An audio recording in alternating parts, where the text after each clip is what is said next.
Welcome to Ross Flybox. Today we're going to tie a pattern that I've never seen anywhere other than at the tying conclave that I attended, where I was shown it for the first time. Attending a conclave in Western Washington State about 25 years ago, I had a gentleman show this pattern to me, say it was the best pattern he'd found for Merrill Lake up by Mount St. Helens. I tied it, fished it, it did exceptionally well. Since then I've found that it does very well on panfish. It does very well on the East Coast for just about every trout I've ever fished for. It's a great little pattern when you're looking for something small, a darting pattern without weight. This pattern is probably my first streamer I reach for. Let's go over how we tie it. I start out with a size 10 2370 Daiichi Dick to lure hook. It's 7x long, limerick bend, and 8/0 or 6/0 uni thread. I don't have a name for this pattern. He never did give me a name. I've referred to it as the hen and hurl because that's what's on it, but I have no idea what the actual name of the pattern is, if it even was named. And we work our thread back to the point of the hook. On this hook, it really basically the point of the hook takes you to where the bend of the hook starts. And we're going to tie in some fine copper wire. I tie it in the end here. I don't worry about leveling the body and tying it all the way up front.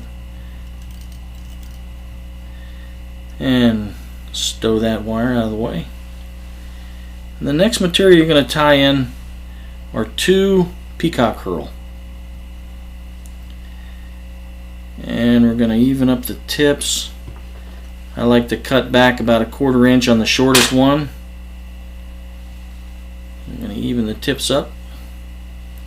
Tie in basically the same place as the wire. And bring our thread back to the rear. At this point you're going to form a thread loop. I like a loop more than I do a tag. A loop captures a little bit better, I think.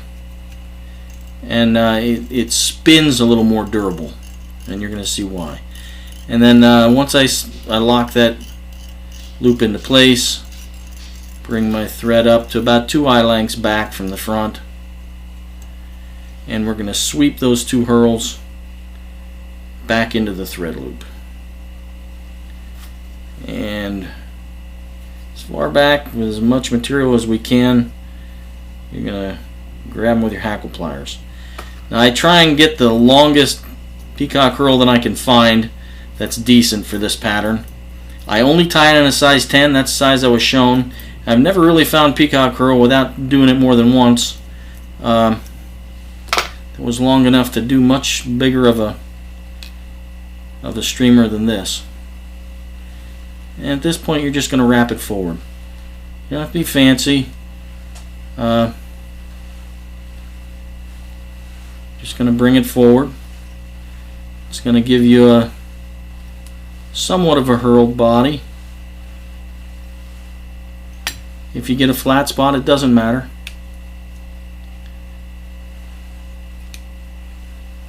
If your hurl doesn't stand up perfect.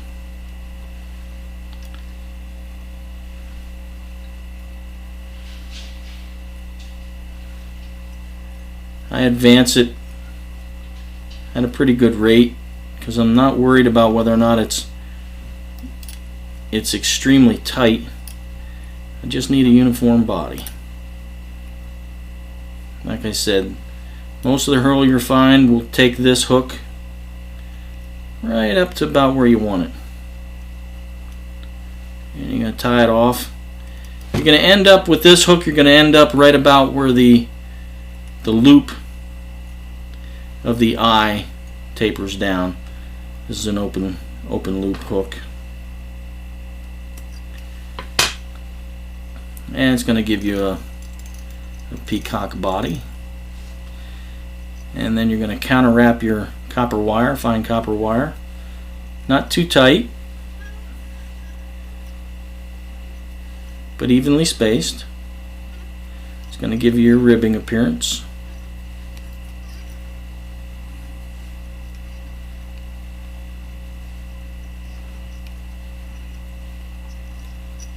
I like to take it an extra wrap up into the thorax area. When he first showed me this, I thought to myself, well, that's not a streamer pattern. He must be fishing this unknowingly as a dragonfly nymph.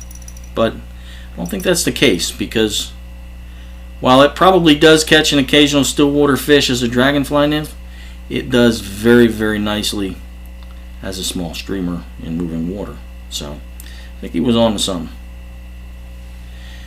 Next material we're going to tie in is furnace hen, and we're going to do that facing inward, and we're going to extend the tips 1 gap length past the bend of the hook. I'm going to tie it in on the side.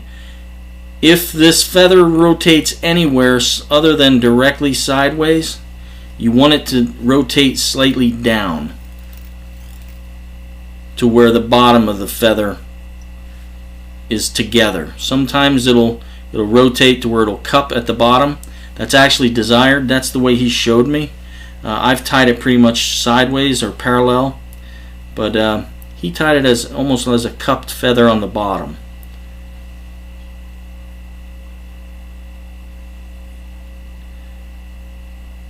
And it's my mistake for never catching this gentleman's name.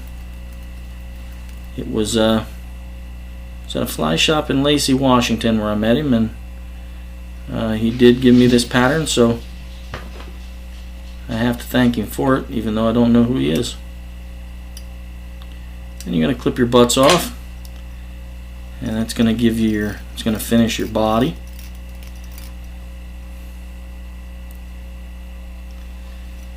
And it's also going to give you, you'll see, about 1/3 of the shank of the hook. It's going to be bare at this point. At this point, you're going to tie in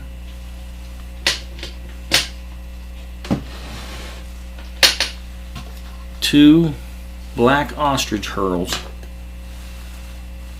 Like I said, I've called it the hen and hurl because pretty much all it is. Throw in a little bit of wire and thread.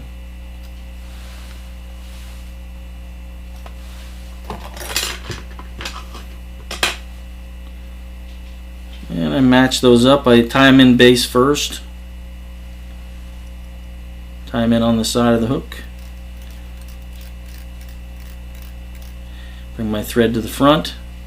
Then I wrap these one at a time, as tight as they'll stay together. Ostrich hurl likes to skip if it hits anything, but you just come back through with the second one, make up for the gap.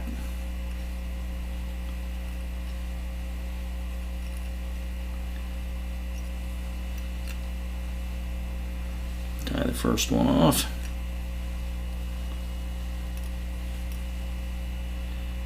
And bring the second one through.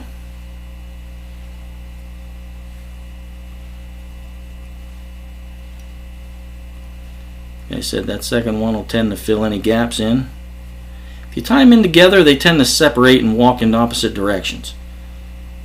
That's just the way of ostrich hurl. It's not my favorite material to tie with, but it is very durable.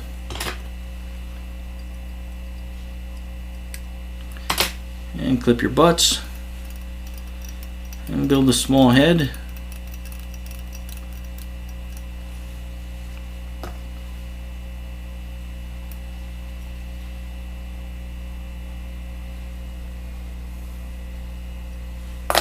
And whip finish.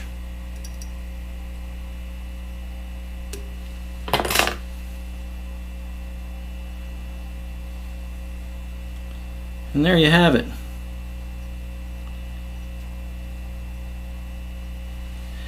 The hen and hurl. It's a very nice darting pattern. It swims in the water. It actually has more motion than you would think. It's very durable. It'll look beat up after the first fish, but it'll fall right back into place. I like to fish this in streams in the eddies. I'll get upstream, or I mean downstream of an eddy, and throw upstream, let it drift down in, and then strip it downstream as if it's fleeing. This little streamer does very well. In those slow pools, I fish it with a floating line and a dry tippet. Just get it wet, let it sink down in, and strip it just under the surface, back towards the bank. Does very well in that aspect as well. And in ponds, you strip this thing under the surface, and there's not a bluegill or a bass in the world that lets it swim past. So, very good little pattern. Wish I could say it was mine, but props go to the person who showed it to me. If you've seen this pattern before and you know that individual, by all means post it. I never did get his name. If I did, I don't remember it. But the Hen and Herl streamer. Hope it adds to your box as it has mine over the years. Good luck. See you on the water.